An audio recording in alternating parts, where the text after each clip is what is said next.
Now I will discuss about dilated cardiomyopathy in children. Cardiomyopathy is an acquired or hereditary disease of the heart muscle that makes it harder for the heart to pump blood to the rest of the body. Dilated cardiomyopathy is a condition in which the left ventricle is enlarged or dilated. As the chamber gets bigger, its thick muscular wall stretches, becoming thinner and weaker, which affects the heart's ability to pump enough oxygen-rich blood to the rest of the body. When we see the etiology and the epidemiology of dilated cardiomyopathy is the most common form of cardiomyopathy in children.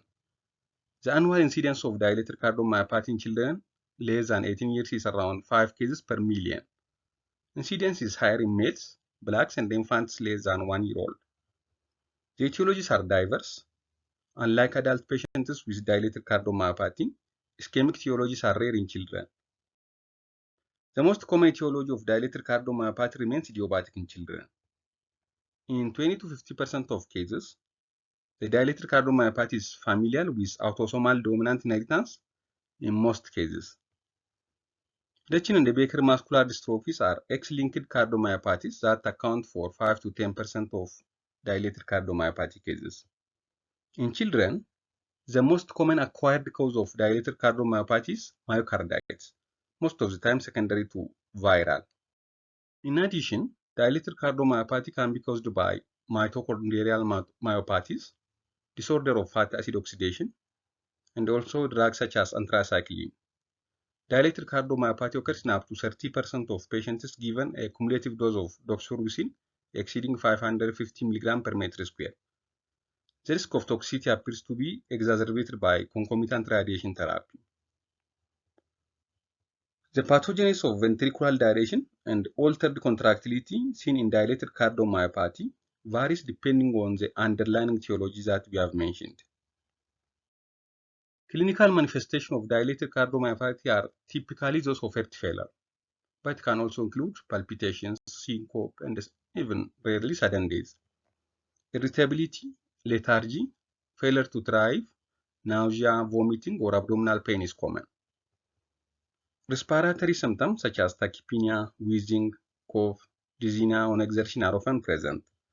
Infrequently, patients may present as acute peril and altered mentation, hypotension, and shock.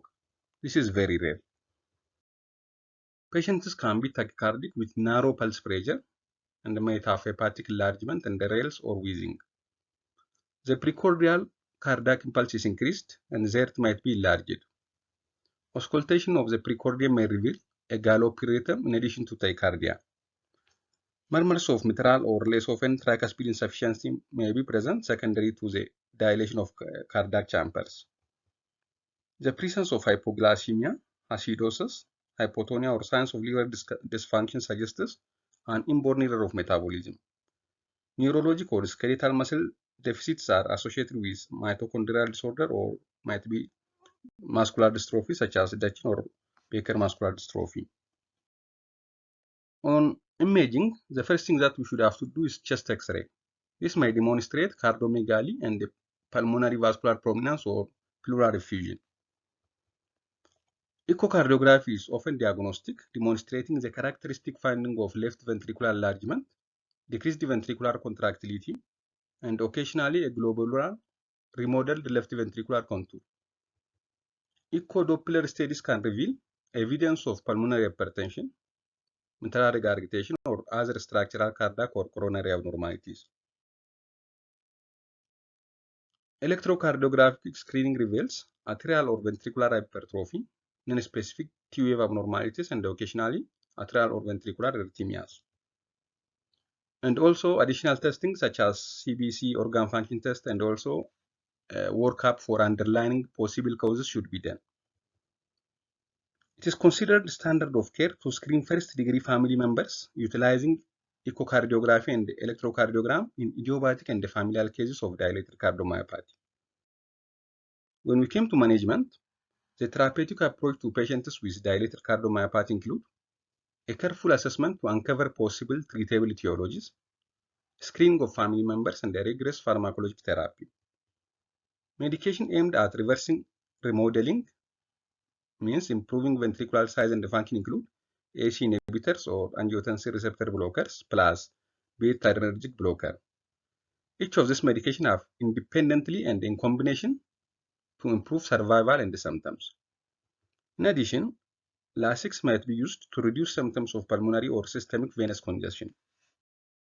In patients presenting with extreme degrees of heart failure or circulatory collapse, intensive care measures are often required, including intravenous inotropes and diuretics, mechanical ventilator support, and on occasion, mechanical circulatory support such as ventricular assist device, extracorporeal membrane oxygenation, and even ultimately cardiac transplantation.